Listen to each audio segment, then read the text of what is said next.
ఏ రంగమ్మత్త బాగున్నావా? సచ్చినోడా అత్త నా పిలిపేంట్రా పిల్లనిచ్చి నల్లులాగా. ఇప్పుడు నేనేమన్నానని అంత స్టోన్ వేసుకుని మీద పడిపోతున్నావు? ఆ పాసినోడితో ఏవైనా అంటావు. రాజన్న కాబట్టి నిన్ను వదిలేస్తున్నాడు. నేనైతేనా పీక పిసికి రేవులో తొక్కేసేదాన్ని. నీ మొగుడిని కూడా అలాగే చంపి ఆత్మహత్య అని చెప్పావంట కదా? సచ్చినోడా ఎవడ్రా కొట్టుకొచ్చింది? ఏమో ఊర్లో అందరూ అలా అనుకుంటున్నా, నాకేం తెలుసు? అబ్బా రంగమ్మ వాడిని వదిలే, నీకేం కావాలి చెప్పు. 2 ఇడ్లీ పార్సల్ కట్టించి 2 రస్కులు ఇయ్యి. 102 ఇడ్లీ పార్సెల్, అందులో 100 క్యాన్సెల్. రంగమ్మత్త దోశ వేడిగా ఉంది, ఒకటి కట్నా? తగలడు.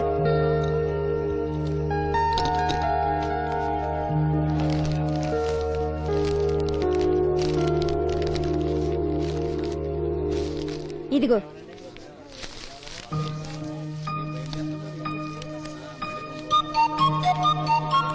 వేరేది రంగమ్మ.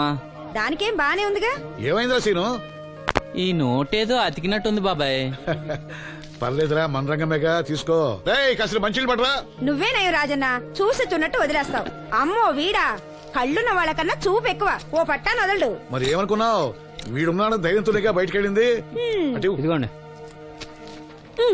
ఈ నదులు వెళ్లాల్సింది. నిన్ను నీ హోటల్ అమ్మేసేవాడు. నీకు తెలిసిపోయింది. ఇదిగో తీసుకో.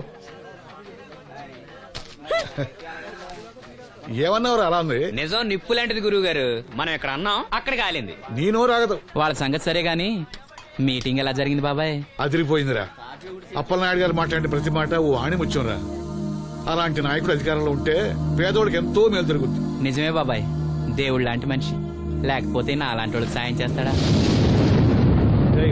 వర్షం వచ్చేట్టుంది. వర్షం వచ్చేట్టుంది. బయట సామాన్ ఉంటే లోపల పడేయండి. ఓకే గురువు గారు. ఆలస్యం అవుతుంది, బయలుదేరు.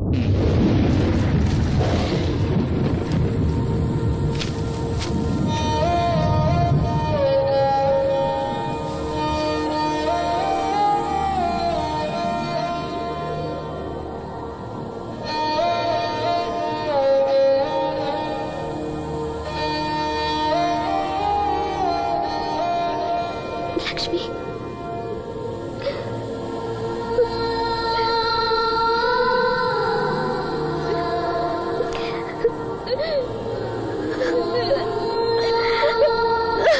ఇంకోసారి నువ్వు సామాన్యుడు కాదు. మీకు ఢిల్లీ నుంచి phone. Hello daddy, I'm fine. అబే అలాంటిదేం లేదు, ప్రామిస్. ఇదిగో ఇక్కడే ఉన్నారు, ఆయన అడగండి. డాడీ మేనేజ్ చేయండి. హలో భాస్కర్ రాజు గారు, నమస్కారం అండి. మీ అబ్బాయి నా దగ్గర ఉన్నంత వరకు అతని గురించి మీరేం ఆలోచించకండి. చాలా చాలా బుద్ధిగా ఉంటున్నాడు. అలా ఏం లేదండి. అవును, అక్కడ ప్రాబ్లంతో సాల్వ్ అయిందండి. ఆహా, ఓహో, అయితే ఇంకొన్నాళ్ళు ఇక్కడే ఉండమండి. అక్కడంతా సర్దుపోయాక నేను వస్తాను, అప్పు చెప్తాను. సరేనండి, ఉంటానండి. హాయ్. మీ నాన్నకి నీ మీద చాలా నమ్మకమయ్యా. నువ్వు బుద్ధిగా ఉన్నావు అంటే అసలు నమ్మటం లేదు. ఎవరో వచ్చారు. అయ్యా రమ్మన్నారంట. 4 దొబ్బులు పెడదామని. ఏరా సీను సంపాదనంతో లాక్కెళ్ళి తాగి తగలు పెడుతున్నావంట? అబ్బే లేదండి, ఎవడో గట్టిన గుడ్నా కూడా చెప్పుంటాడు. చంపేస్తా అబద్ధాలాడితే. రౌడీ రాత్రి మీ నాన్నలా పడి ఉండాలా? అవును, నాన్న ఎలా ఉన్నాడు? బానే ఉన్నాడండి. ఈ గాలి తిరుగులు మానేసి బంగ్లాకి వచ్చి పని చేయొచ్చు కదరా. అలాగేనండి. పెగ్గేస్తావా? అది మనిషినండి. చా, నిన్ను బుద్ధిగా ఉండమన్నాను గాని ఓవర్ యాక్షన్ చేయమనలే. నీళ్ళ సోడానా? ఏం వద్దండి.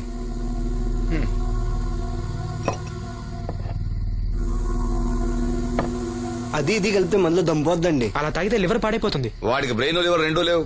కూర్చో. ఏంట్రా మేమా పనిలోకి రావట్లేదు? ఆ ముసలిది అంతేనండి, 2 రోజులు పని చేస్తే 4 రోజులు మూలం పడి ఉంటది. ఓహో, ఇదిగో ఈ డబ్బు తీసుకెళ్లి మీ అమ్మకివ్వు. ఏం లేదురా, ఆవిడొస్తే మనోరికి పులుసులు వండిద్దాం అనుకున్నాను. ఒంట్లో బాగాలేదన్నావుగా, ఫోన్లే. భలేవారండి, మా సెల్ని పంపిస్తాను, అది ఇంకా బాగా ఉంటుంది. పంపించు. హాయ్, ఉంటానండి. నా తంత్రం ఏంటో చూసావా? మంత్రం నేర్పినవాడు మాంత్రికుడు, తంత్రం నేర్చినవాడు మంత్రి.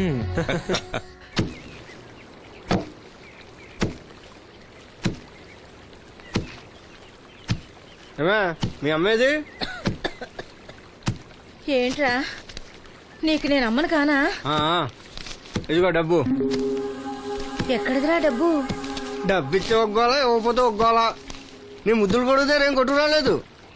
అప్పలనాయుడు గారు ఇచ్చారు.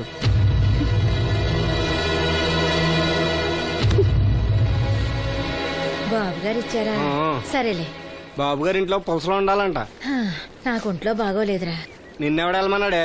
ఏ వాసంతి నువ్వు వెళ్ళు. నేను వెళ్ళు. ఏంటే ఎదురు సమాధానం చెప్తున్నావు? చెప్పించాయి. ఒరే ఆగరా, దాన్ని ఏమనుకో. ఏంటమ్మా గొడవ? చూడన్నయ్య నన్ను కొడుతున్నాడు. ఏంటన్నయ్య ఎప్పుడు దీన్ని ఏడిపిస్తుంటావు? నువ్వు ఏడవకమ్మా, ఏడవకు. దొంగేడుపు రేయ్, దీన్ని నువ్వే చెడగొడుతున్నావు. చిచి ఎదవ కొంప. వీళ్ళని ఎవరిని నేను బాగు చేయలేను అంతే. బాగుపడరు వీళ్ళు. ఊరుకో వాసంతి.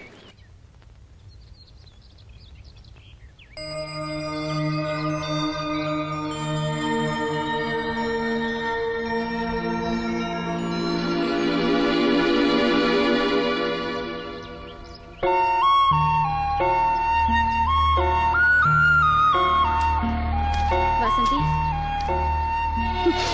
వాసంతి, వాసంతి, నా మీద కోపమా?